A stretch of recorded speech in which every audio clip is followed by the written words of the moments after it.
Hello everyone. मैं रमा पांडे, रमास law classes में आप सभी का स्वागत करती हूँ। अगर अभी तक आपने इस चैनल को सब्सक्राइब नहीं किया है सो प्लीज सब्सक्राइब इट।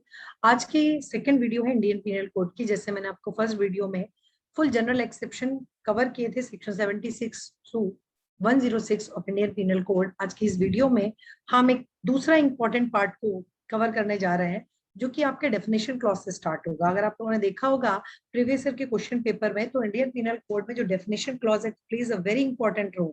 यहाँ से क्वेश्चंस पूछे जाते हैं लाइक पब्लिक सर्वेंट हो गया, movable property, wrongful gain and wrongful loss and all. So इन सब चीजों को हम कवर करेंगे, स्पीड में करेंगे।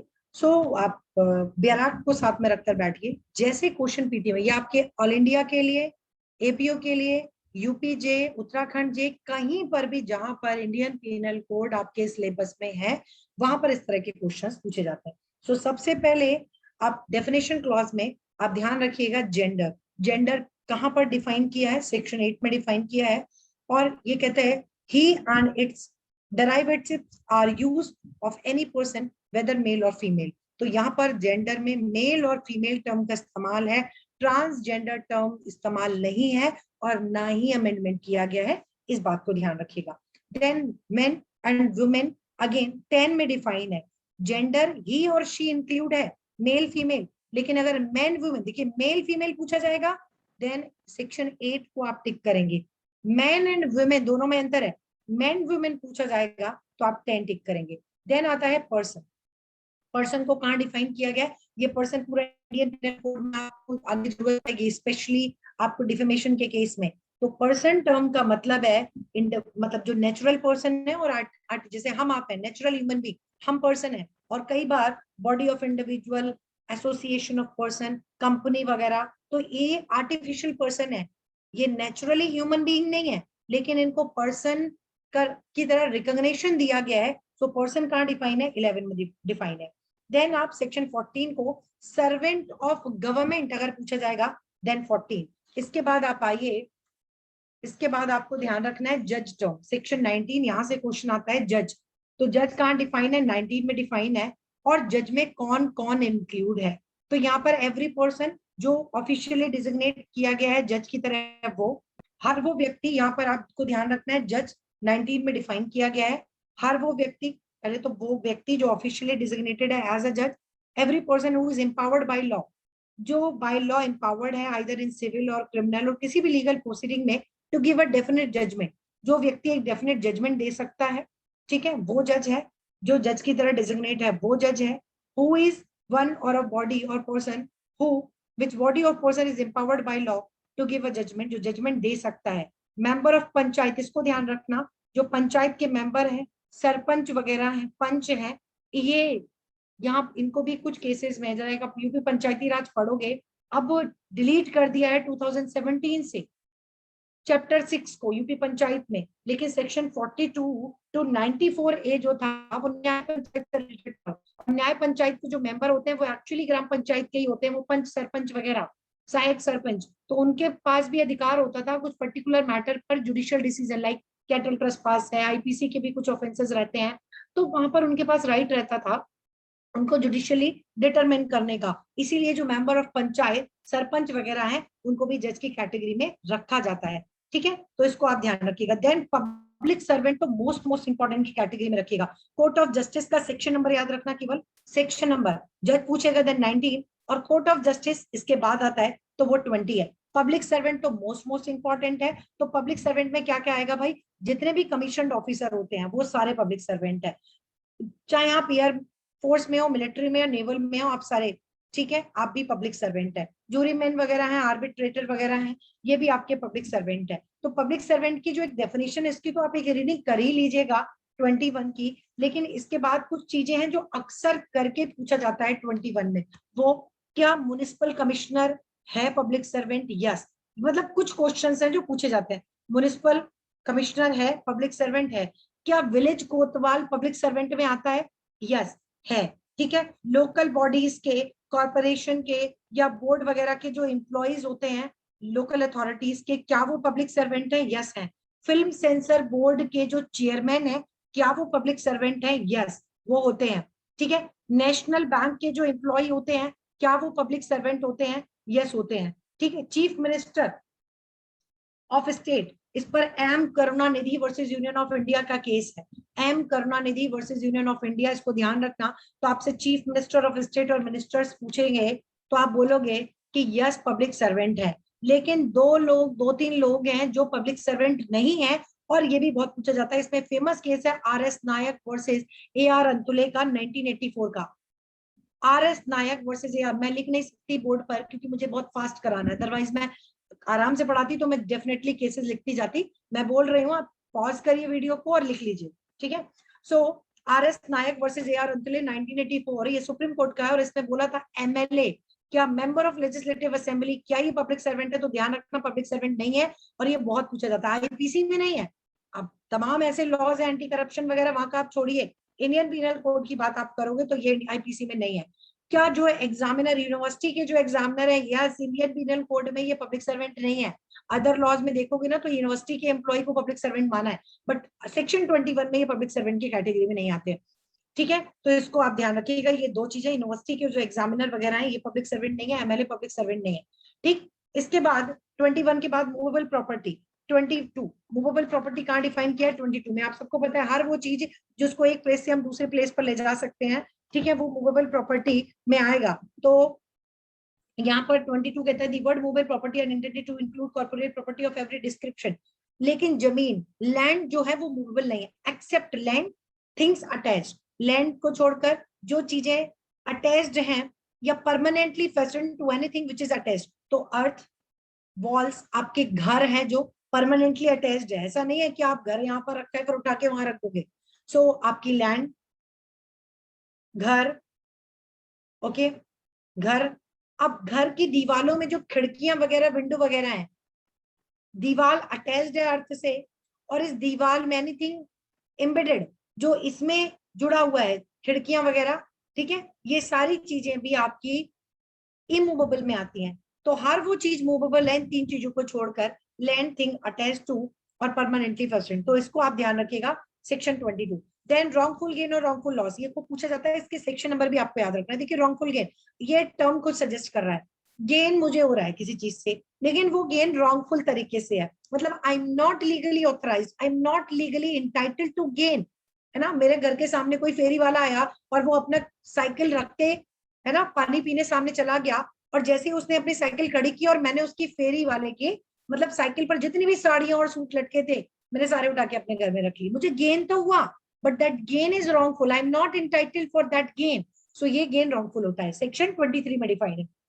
अब जब मुझे गेन हो रहा है ना, ध्यान रखना, जब मुझे गेन हो रहा है तो किसी को लॉस जरूर हो रहा होगा, और जो उसका लॉस है ना वो रॉन्गफुल लॉस है, क्योंकि वो जो लॉस कर रहा है वो उसके गेन के लिए लीगली इंटाइटल्ड है। भाई वो साइकिल वाला अपने कपड़ों के लिए लीगली इंटाइटल्ड है, तो उसके सामान किसी को चुरा लिया किसी ने, तो उसको जो लॉस हुआ ना वो रॉन्गफुल लॉस हुआ, ये है रॉन्गफुल गेन। और जब किसी को रॉन्गफुल गेन होता है ना तो सामने वाले को रॉन्गफुल लॉस जरूर होता है, लेकिन किसी को रॉन्गफुल लॉस होता है तो जरूरी नहीं है किसी को रॉन्गफुल गेन जरूर हो। लाइक किसी ने मेरी अंगूठी ऐसे उठाई और उठाकर नाले में फेंक दी, समुद्र में फेंक दी, ये मेरा तो लॉस हुआ लेकिन किसी का गेन नहीं हुआ, ओके। तो जरूरी नहीं है रॉन्गफुल लॉस के साथ रॉन्गफुल गेन हो, लेकिन रॉन्गफुल गेन के साथ रॉन्गफुल लॉस जरूर होता है। सो 23 में डिफाइन किया है। अब गेनिंग रॉन्गफुली, लूजिंग रॉन्गफुली को भी इसमें दिया है।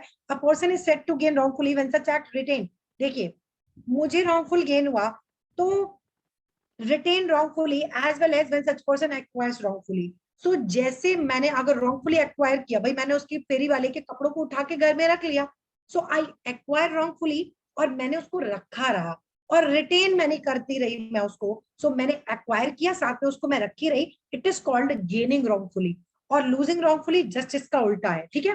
तो आपने किसी को उसके लीगल, मतलब लीगली जो उसको गेन होना चाहिए था आपने उसको डिप्राइव किया, और आप उसको ऐसे डिप्राइव किए रहते हो, सो इट्स लूजिंग रॉन्गफुली। तो ये मूवेबल, ठीक है। इसके बाद wrongful gain and wrongful loss. Then आता है 24, 25, 26। यहां से एक क्वेश्चन जरूर आता है, और ये बहुत कंफ्यूजन पीटी में होता है कि भगवान डिसऑनेस्ट किस में है तो रीजन टू बिलीव किस में है। आप इसको ध्यान रखना, कई बार इसको देखना, को दिमाग में छप जाएगा आपके, और फिर भी ना छपे, एग्जाम हॉल में कंफ्यूजन हो तो ये अल्फाबेटिकल जो ऑर्डर है उसमें दिया है, ए बी सी डी, पहले डी ही आएगा, इसके बाद ई एफ, उसके बाद एफ आएगा, ई एफ के बाद ही आर आएगा।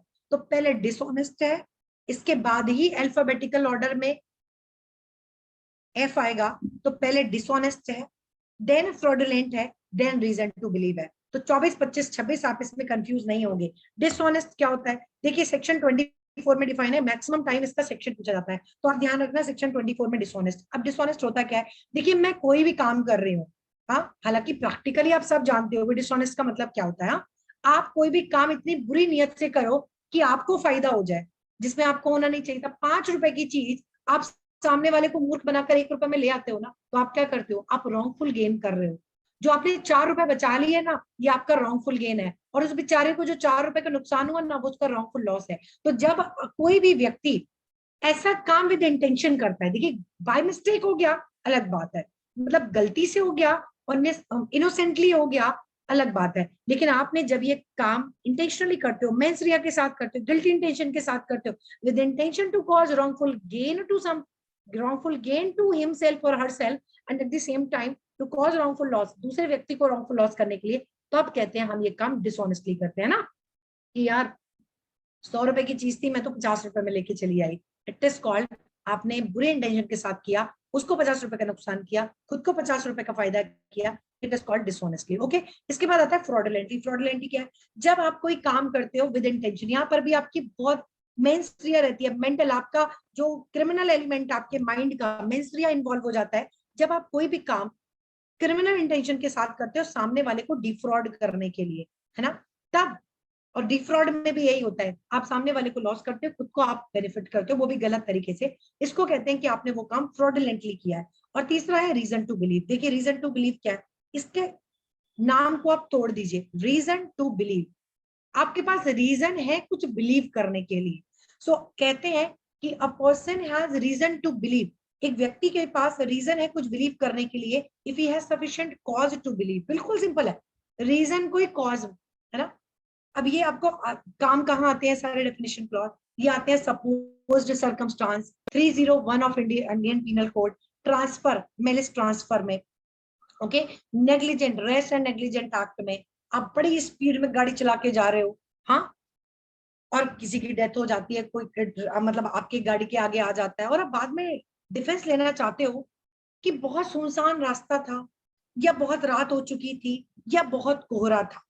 फॉर एग्जाम्पल आप कहते हो कि कोहरा बहुत था, आपको दिखा नहीं, प्रोसिक्यूशन कहेगा कि आपके पास रीजन टू बिलीव था, आपके पास ऐसा कॉज था बिलीव करने का कि मॉर्निंग 10 AM है, ओके, सुबह के 10 बजे हैं, भले से कोहरा है, आप जिस एरिया से निकल रहे हो आपको दिख रहा है, कितना भी कोहरा है लेकिन आपको दिख रहा है यहाँ पर बस्ती है, ओके, या कोहरा है, आपके पास एक रीजन है बिलीव करने का कि सम पर्सन में कम, है ना, कोई व्यक्ति आ सकता है रास्ते में, और मेरी स्पीड इतनी है कि मैं कंट्रोल नहीं कर पाऊंगा। कोहरा है, आपके पास एक रीजन है ये बिलीव करने का कि अचानक से कोई आ सकता है, तो आपकी स्पीड कम होनी चाहिए थी, ओके। तो रीजन टू बिलीव, और वो आपको बताना चाहेंगे कि आपका एक्ट, योर एक्ट वो सो रैश और नेग्लिजेंट, और आपकी लाइबिलिटी वो बनवाएंगे 304। समझ रहे हैं आप लोग। सो रीजन टू बिलीव का आप ऐसे इस्तेमाल करते हैं इंडियन पीनल कोड में, और ये डेफिनेशन क्लॉज आपका, एक सेकंड होल्ड करिएगा, ये आपका डेफिनेशन क्लॉज सेक्शन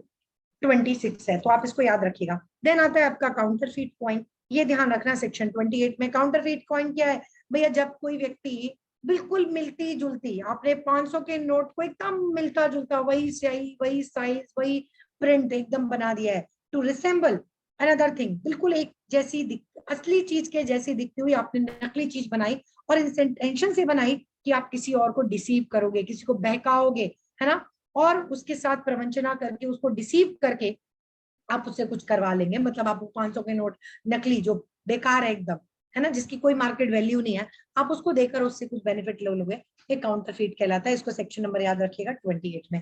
देन आपका डॉक्यूमेंट 29 में है, सेक्शन 29, इसको आपको याद रखना है। डॉक्यूमेंट क्या होता है, देखिए ऐसे आपको पता होगा, ये मेरा ब्यार एक्ट है, आपको दिख रहा है ये डॉक्यूमेंट है, ठीक है, ऐसे तो आपको दिख रहा है, बट जब लीगली बात करेंगे तो डॉक्यूमेंट की डेफिनेशन ना बड़ी ब्रॉड है।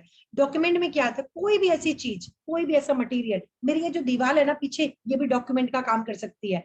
अगर आप कहीं रेगिस्तान में जाओगे ना, वो जो रेत है वो भी आपके डॉक्यूमेंट का काम कर सकता है। अगर आप किसी ऐसे जगह पर जाते हो जहां पर बहुत आइस है, मतलब पोलर एरियाज में, या कहीं पर भी जहां पर बहुत ज्यादा ठंडा मौसम है और जहां पर बर्फबारी होती है, वहां पर भी कोई चीज आपका डॉक्यूमेंट का काम कर सकती है। आपने मूवीज में देखा होगा ना, पेड़ों को काट कर कुछ कुछ लिख देते हैं, दीवार के ऊपर आप कुछ लिखाते हैं, ओवर ब्रिज पर आप देखते होंगे लोग कुछ लिख देते हैं। Each and everything is document. अब मैं कैसे बोल रही हूँ ये डॉक्यूमेंट है, क्योंकि आप जब सेक्शन 29 की डेफिनेशन देखोगे तो कहते हैं कोई भी ऐसा सब्सटेंस, कोई भी सब्सटेंस कोई हो, चाहे वो दीवार हो, चाहे वो कागज का टुकड़ा हो, चाहे वो रेत हो, चाहे वो बर्फ हो, चाहे वो लकड़ी हो, चाहे वो पेड़ हो, कुछ भी हो, चाहे वो ग्लास हो, चाहे वो पीतल की प्लेट हो, चाहे वो लोहे की प्लेट हो, चाहे वो कांच हो, कोई भी सब्सटेंस जिस पर आप किसी फिगर से, आपने कोई फिगर से, किसी मार्क से, कुछ लिख कर, कुछ लेटर से आपने उस पर कुछ लिख दिया और इस इंटेंशन से वो किया है that may be used as an evidence in future. Okay मेरी बात समझ रहे हैं?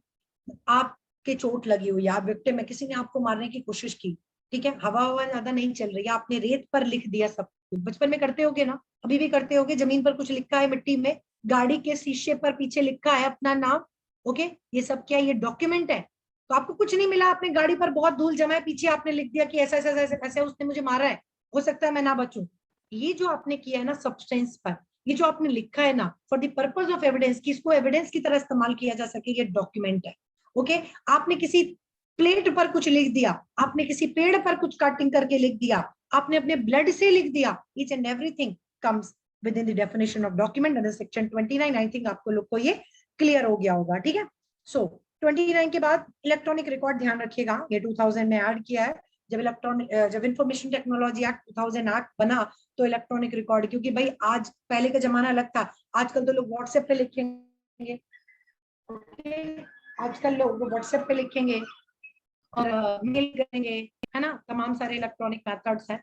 तो वो सारी चीजें आपके सेक्शन 29A में रेलिवेंट होंगी। देन वैल्यूएबल सिक्योरिटी, अब देखिए वैल्यूएबल सिक्योरिटी क्या है। जैसे आपने डॉक्यूमेंट देखा ना, वैल्यूएबल सिक्योरिटी कहता है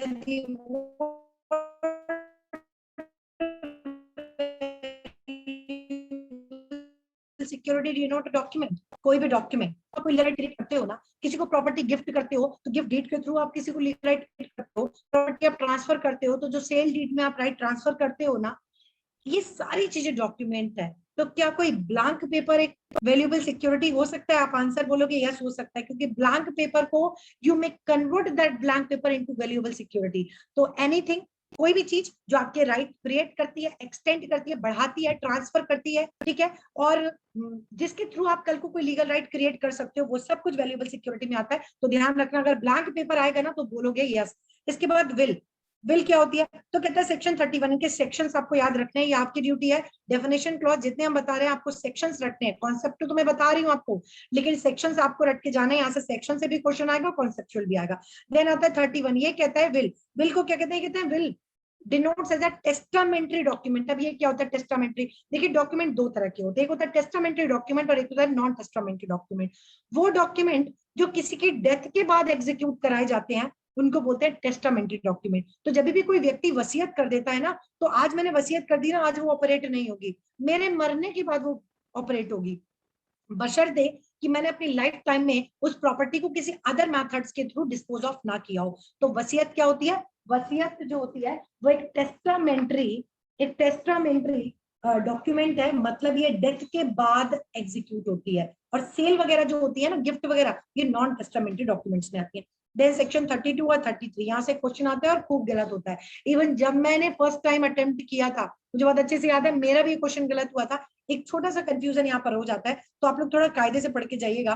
32 और 33, 32 कहता है word referring to acts including illegal omission, मतलब कि जहां भी इंडियन पिनल कोड में एक्ट टर्म का इस्तेमाल किया है, लाइक अगर आप 299 डेफिनेशन क्लॉज देखोगे ना, कल्पेबल होमिसाइड, तो कहता है whoever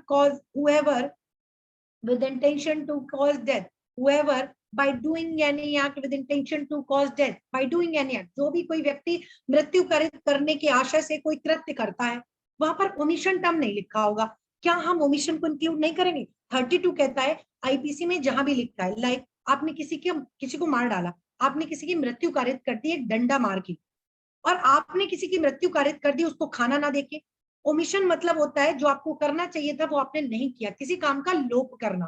तो ये डेफिनेशन क्लॉज कहता है आईपीसी में जहां भी एक्ट लिखा है ना, उसमें ओमिशन इंक्लूड माना जाएगा, भले से वहां ओमिशन नहीं लिखा है। तो 32 कहता है एक्ट इंक्लूड ओमिशन। तो अगर आपसे पीटी में आता है एक्ट इंक्लूड्स ओमिशन कहाँ लिखा है, तो 32 टिक करके आइएगा। अब 33 क्या कहता है, 33 कहता है आईपीसी में जहां लिखा होगा एक्ट, तो act include single act as well as series of act. मतलब आईपीसी में 299 में लिखा है whoever causes death by doing any act with intention to cause death, जो भी कोई मृत्यु कारित करने की आशा से कोई कृत्य करता है, इसका मतलब ये कि आप चाहे एक डंडा मारो, चाहे आप 10 डंडे मारो, आप चाहे एक बार चाकू से अटैक करो, चाहे आप 10 बार चाकू से अटैक करो, act include single act as well as series of act. तो एक्ट में सिंगल और सीरीज दोनों आएगा। In the same manner omission में single as well as series आएगा। तो आप पीटी में ध्यान रखना, आपसे पूछा क्या है, आपसे पूछा एक्ट इंक्लूड ओमिशन, तो 32 टिक करके आना। और आपसे पूछा है act include single as well as series of act, omission includes single as well as series of omission, तो 33 टिक करके आना। देन आपका आता है 34, ये बहुत बहुत इंपॉर्टेंट है, ये कॉमन इंटेंशन की बात करता है। देखो 34 जो है वो ज्वाइंट लाइबिलिटी के नाम से जाना जाता है, कंस्ट्रक्टिव लाइबिलिटी के नाम से जाना जाता है। तो आपसे पूछा जाए डॉक्ट्रिन ऑफ ज्वाइंट लाइबिलिटी और कंस्ट्रक्टिव लाइबिलिटी, अब 34 लगा के आओगे। कॉमन इंटेंशन पूछा जाएगा 34 लगा के आओगे। हालांकि 149 में भी ज्वाइंट और कंस्ट्रक्टिव लाइबिलिटी है, तो आप पीटी में देख लेना, अगर ऑप्शन 34 और 149 दोनों दिया है तो बोथ टिक करके आइएगा, क्योंकि 34 और 149 दोनों में ज्वाइंट और कंस्ट्रक्टिव लाइबिलिटी है। ओके, डिफरेंस क्या है, 34 कॉमन इंटेंशन की बात करता है और 149 कॉमन ऑब्जेक्ट की बात करता है। ओके, अब 34 कहता क्या है, 34 का एक लाइन पकड़ लीजिएगा, ये कहता है act when a criminal act. 34 केवल तब अप्लाई होगा जब आपका एक्ट शुरुआत में ही क्रिमिनल है। लाइक आप किसी को डंडा मार रहे हो, गोली मार रहे हो, किसी घर में डकैती कर रहे हो, किसी का मर्डर कर रहे हो, रेप कर रहे हो, कुछ भी कर रहे हो जो खुद में ऑफेंस है, और उस काम को 2 या 2 से ज्यादा लोग मिलकर करते हैं। ठीक, लाइक एक व्यक्ति गांव के चौराहे पर खड़ा है, एक दरवाजे पर खड़ा है, एक बीच गांव में खड़ा है, एक देख रहा है कोई आ तो नहीं रहा है, और एक एक्चुअली घर में जाकर मारता है। तो एक्चुअली चाकू से तो एक मार रहा है, बाकी 3 लोग उसकी हेल्प कर रहे हैं ये देखने के लिए कि कोई आ तो नहीं रहा है। तो एक्चुअली मर्डर एक कर रहा है, लेकिन जो 3 लोग उसकी हेल्प कर रहे हैं उन तीनों लोगों को 302 में कन्विक्ट किया जाएगा। ये 302 ये सेक्शन 34 कहता है, और इसी को कहते हैं joint liability. Here the liability of one person is constructed upon the others because they all are helping each other. वो सब एक दूसरे की हेल्प कर रहे हैं, they all are acting like the agent, वो सब एक दूसरे के एजेंट की तरह काम कर रहे हैं। सो लाइबिलिटी यहाँ पर सबकी सेम होगी, ये सेक्शन 34 कहता है। अब 34 पर एक लीडिंग केस आपसे पूछा जा सकता है, महबूब शाह वर्सेस किंग एम्परर। ध्यान रखना, महबूब Shah versus king emperor, it's a leading case upon common intention. यहाँ पर डिफरेंस बताया था, what is the difference between common intention and similar intention, ये ध्यान रखिएगा।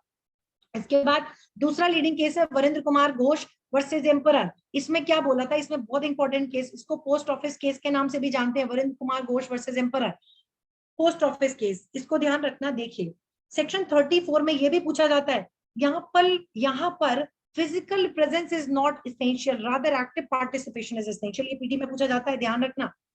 फिजिकल प्रेजेंस एसेंशियल नहीं है 34 के लिए, रादर एक्टिव पार्टिसिपेशन। जैसे जिस कमरे में मर्डर हो रहा है जरूरी नहीं है कि चारों उसी कमरे में मौजूद है। Physical presence is not essential, rather essential element is that they all must have actively participated in that event. मतलब एक गांव के चौराहे पर खड़ा था, एक बीच गांव में खड़ा था, एक घर के बाहर खड़ा था, ये सारे लोग एक्टिवली उस चीज में पार्टिसिपेट कर रहे थे, वो हेल्प कर रहे थे जो घर में मर्डर कर रहा है उसको। तो they were not physically present at the spot but actually they were actively participating in the event। तो ये वरिंद्र कुमार में कहा था, तो इसको आप ध्यान रखिएगा। देन 35 है, ये सिमिलर इंटेंशन की बात करता है, सेक्शन 35 ये सिमिलर इंटेंशन पर बेस्ड है। ठीक है, 35 बहुत ही टेक्निकल है। ओके, लेकिन मैं आपको एक एग्जांपल से देके बताऊंगी, आपको हमेशा के लिए याद हो जाएगा सेक्शन 35। पता है 35 कब लगता है, 35 में आप ध्यान रखना, यहाँ पर एक्ट शुरुआत से क्रिमिनल नहीं होता है। When act which is criminal, देखिए शुरुआत से क्रिमिनल नहीं होता है, जब कई सारे लोग कोई एक्ट को क्रिमिनल इंटेंशन के साथ करने लगते हैं ना, ठीक है, तब उनकी लाइबिलिटी 35 में होती है। लाइक आपने, मैं तो अपने क्लास में एक एग्जांपल बताती हूँ धड़कन मूवी का, मुझे लगता है सबने वो मूवी बहुत कायदे से देखी है। आप लोगों ने धड़कन मूवी देखी होगी, वहां पर आपने देखा होगा जो अक्षय कुमार की मदर रहती हैं, स्टेप मदर, और उनकी जो सिस्टर रहती हैं, वो शादी के पहले मतलब नेक्स्ट डे ही जो बहू शिल्पा शेट्टी जो उसमें बनी होती है उनसे ज्वेलरी मांगती हैं, और कहती है बेटा ये ज्वेलरी मुझे दे दो, मैं बहुत अच्छे से रख लूंगी। ओके, अब अगर मदर इन लॉ बहू से ज्वेलरी मांगे, it's not a criminal act, ये सिंपल एक्ट है। लेकिन अगर इस एक्ट को मदर और उनकी बेटी और साथ में जो उनका देवर मतलब उनका बेटा है, अगर ये तीनों लोग मिलकर एक गलत इंटेंशन के साथ मांग कर रख ले कि इस ज्वेलरी को मुझे वापस ही नहीं करना है, मतलब the moment we will receive the jewellery, ठीक, then after that we will misappropriate, हम इसको मिसअप्रोप्रिएट कर लेंगे, we will convert that property for our own use. तो क्रिमिनल मिसअप्रोप्रिएशन कर लोगे, मतलब आप प्रॉपर्टी मांग तो रहे हो, आप ज्वेलरी मांग रहे हो बट क्रिमिनल इंटेंशन के साथ। तो जो जो क्रिमिनल इंटेंशन के साथ मांग रहा है ना, उनकी लाइबिलिटी होगी, ये 35 कहता है। अब इसको और सिंपल कर दो, कैसे होगा?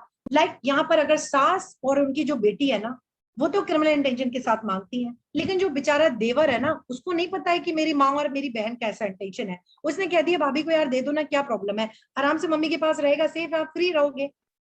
अब प्रॉपर्टी को तो लेकर तो देवर आया है, क्या देवर की लाइबिलिटी होगी? नहीं होगी।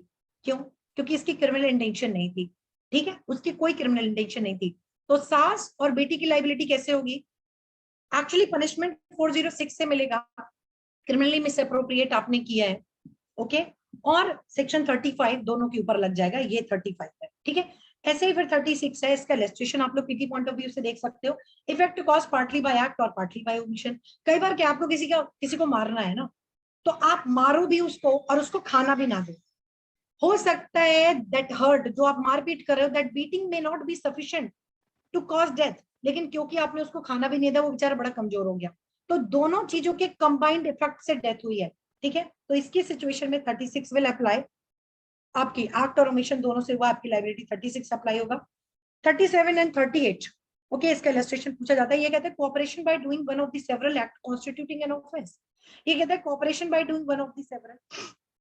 अब कहता है when an offence is committed by means of several act, जब भी कोई एक्ट कई सारे सेवरल एक्ट्स के करने से रिजल्ट आता है, हुएवर इंटेंशनली कोऑपरेट, जहां पर कोई भी व्यक्ति इंटेंशनली कोऑपरेट करता है, उसकी भी लाइबिलिटी सेम होगी।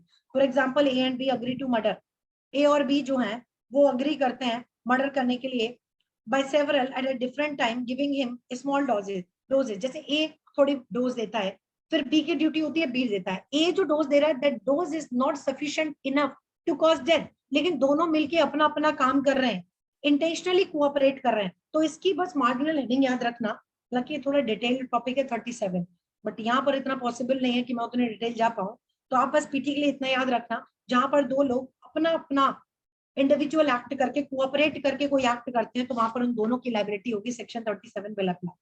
और यहाँ पर जेलर का इलस्ट्रेशन तो एकदम रट के जाइएगा, इलस्ट्रेशन बी एंड सी एकदम रट के जाइएगा, और दोनों की यहाँ पर लाइबिलिटी, ठीक है, ये दोनों इलस्ट्रेशन रट के जाइएगा।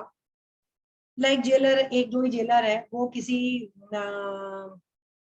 प्रिजनर है, उसको खाना नहीं देता और बहुत मार लगाता है, और इसकी वजह से वो बेचारा बड़ा कमजोर हो जाता है, इस बात से उस जेलर को हटा दिया जाता है, ठीक है। बाद में दूसरा जेलर आता है और वो देखता है कि अरे स्टारवेशन, पहले से ये बेचारा भूखमरी से है और वो भी खाना नहीं देता और उसकी डेथ हो जाती है। ये इलस्ट्रेशन बहुत पूछा जाता है, इलस्ट्रेशन बी और सी एक बार आप लोग पढ़ लीजिएगा, ठीक है। देन आता है 38, 38 बहुत इंपॉर्टेंट है। ये कहता है person concern in criminal act mean may be guilty of different offences. देखो क्या होता है, कई बार एक ही एक्ट में कई सारे लोग इन्वॉल्व हैं और एक एक्ट एक ही हो रहा है, बट सबकी लाइबिलिटी अलग अलग होती है। इलस्ट्रेशन बहुत इंपॉर्टेंट है। ये कहता है ए अटैक जेड, ए जो होता है जेड के ऊपर अटैक करता है अंडर सर्कमस्टांसेस, जैसे जेड ने ना ए को कोई बहुत बड़ी बात कह दी और ए जो है ग्रेव एंड सडन प्रोवोकेशन में आ गया और जेड के ऊपर गुस्से में अटैक कर दिया। अब ये अगर मारता है ना, ही will get the defence under section 300 exception 1, उसको ग्रेव एंड सडन प्रोवोकेशन में तो डिफेंस मिल जाएगा। और अगर वो सामने वाला मर भी गया ना, तो क्या होगा, वो 304 में पनिशमेंट मिलेगा, क्योंकि वो तो ग्रेव एंड सडन प्रोवोकेशन में आ गया, और डेथ जो है रिवर्ट बैक होके culpable homicide not amounting to murder में हो जाएगी। लेकिन यहाँ पर कोई व्यक्ति बगल में खड़ा है और वो कहता है कि हाँ आज तो इसको मार ही डालो, और तुम्हारे पास चाकू नहीं है ना, लो मैं पकड़ाता हूँ, तुम्हारे पास बंदूक नहीं है ना, लो मैं पकड़ाता हूँ, और वो व्यक्ति बगल में खड़े होके जिसको कोई तरह का ग्रेव एंड सडन प्रोवोकेशन नहीं था, ही इंटेंशनली फैसिलिटेट मिस्टर ए, और उसको फैसिलिटेट करता है, वो चाकू और बंदूक या कोई भी ऐसी चीज दे देता है जिससे ए जेड का मर्डर कर देता है। यहाँ पर दोनों की लाइबिलिटी अलग होगी भाई। जिसने ग्रेव एंड सडन प्रोवोकेशन में काम किया, he will get the defence under exception 1 of 300, तो उसके लिए तो ऑफेंस किया है culpable homicide not amounting to murder का, और जिसने फैसिलिटेट किया है ड्यू टू दी अबेटमेंट। आप 107 का लास्ट पार्ट पढ़ोगे ना, तो अगर कोई इंटेंशनल एड करता है ना, ऐसा माना जाता है कि ऑफेंस उसी ने किया, क्योंकि वो उसी समय प्रेजेंट होता है। तो यहाँ पर 109 है, 114 है, 114 है, और ऐसा माना जाएगा कि उसी ने किया है। तो जिसने फैसिलिटेट किया उसको माना जाएगा इसने मर्डर किया है, और जिसने ग्रेव एंड सडन प्रोवोकेशन में काम किया है माना जाएगा कि उसने culpable homicide not amounting to murder किया। इसको ध्यान रखना। हालांकि ये इलस्ट्रेशन पीटी के साथ साथ मेंस में भी आता है। वॉलेंट्री, ये हमारा लास्ट होगा। वॉलेंट्री क्या होता है भाई? वॉलेंट्री, वॉलेंट्री का मतलब सिंपल सी बात है, कोई काम आपने स्वेच्छा से किया, इसका मतलब आपने वो काम विद इंटेंशन किया, विद नॉलेज किया है, या रीजन टू बिलीव। तो वॉलेंट्री में तीन तरह की मेंसुरिया है। तो इंटेंशन, या तो आपने काम विद इंटेंशन, जैसे मैंने ये वीडियो बनाया, मैं विद इंटेंशन बना रही हूँ, ओके, मुझे नॉलेज है, रीजन टू बिलीव है कि लोग इसको देखेंगे, सो ये काम वॉलेंट्री है, ठीक है। इसके बाद ऑफेंस को ध्यान रखना किस सेक्शन में डिफाइन किया है, सेक्शन 40 में डिफाइन किया है। ऑफेंस को ध्यान रखिएगा, सेक्शन 40 में डिफाइन किया है। दो तरह की बात की, एक तो वो सारी चीजें ऑफेंस है जो आईपीसी में रॉन्ग बताई गई है और इसके लिए पनिशमेंट, और दूसरा कह रहे हैं अदर लॉज में जिसके लिए कम से कम 6 महीने का पनिशमेंट और फाइन है, ठीक है, वो ऑफेंस है। इसके बाद ध्यान रखना special law, local law section 41 में डिफाइन किया है। स्पेशल लॉ, स्पेशल लॉ क्या होता है भैया? किसी पर्टिकुलर टॉपिक पर बनाया है, लाइक करप्शन को लेकर बनाया है, डाउरी प्रोविजन को लेकर बनाया है, इन्फॉर्मेशन पर, जो पर्टिकुलर किसी सब्जेक्ट को डील करते हैं उसको स्पेशल लॉ कहते हैं, ओके। जो किसी पर्टिकुलर एरिया पर लगते हैं उसको लोकल लॉ कहते हैं, लाइक यूपी पंचायती राज एक्ट, ये केवल उत्तर प्रदेश में लगता है। ये लोकल किसी पर्टिकुलर लोकेलिटी पे लगता है तो ये local law. UP municipality local law, UP ZLR local law है, ओके। तो मुझे लगता है आपको समझ में आ गया होगा। तो इसको सेक्शन याद रखना, पहले ऑफेंस, फिर स्पेशल लॉ, फिर लोकल लॉ। इसके बाद इलीगल, इलीगल क्या होता है भाई? इलीगल इसको दो पार्ट में बांट, जो भी चीज ऑफेंस है वो इलीगल है, जो भी चीज ऑफेंस है वो इलीगल है। दूसरी चीज, जो भी चीज आपको एक सिविल एक्शन क्रिएट करने का राइट देता है वो इलीगल है, ठीक है। ये ध्यान रखना। इलीगल कहाँ डिफाइन है? 43 में। इसके बाद सबसे इंपॉर्टेंट 44, इंजरी बहुत ज्यादा पूछते हैं। इंजरी क्या है? तो इंजरी के चार वर्ड याद रखना। हार वो चीज इंजरी है, क्या है इंजरी का मतलब? हार्म।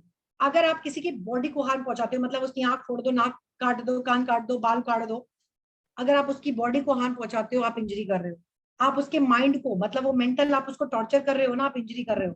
आप उसकी रेपुटेशन को हार्म कर रहे हो, आप इंजरी कर रहे हो। आप उसकी प्रॉपर्टी को हार्म कर रहे हो तो इंजरी कर रहे हो। तो ये चार वर्ड याद रखना, body, mind, reputation and property को किया गया हार्म इंजरी कहलाता है। इसके बाद 52 का सेक्शन नंबर याद रखना, गुड फेथ कहाँ डिफाइन है? तो भाई गुड फेथ सेक्शन 52 में डिफाइन है। गुड फेथ होता क्या है? जब भी आप किसी काम को प्रॉपर केयर एंड कॉशन के साथ करते हो, ओके, तब इसको कहते हैं आपने वो काम गुड फेथ में किया। लाइक आप ड्राइव कर रहे हो, प्रॉपर स्पीड में कर रहे हो, ठीक है, देख के कर रहे हो, फोन पर बात नहीं कर रहे हो, सीट बेल्ट लगाई हुई है, आप माना जाएगा, कोई एक्सीडेंट हो गया माना जाएगा आपने वो काम गुड फेथ में किया। तो गुड फेथ का कहां पर डिफाइन है? 52 में डिफाइन है। It's all about the definition clause.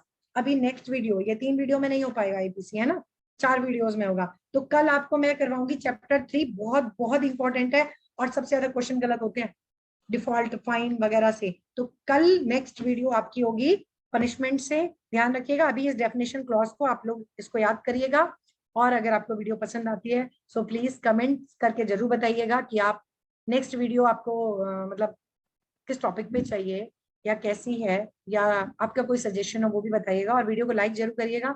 आप वीडियो को लाइक करेंगे तभी पता चलेगा वीडियो आपको पसंद आ रही है, okay. Thank you so much.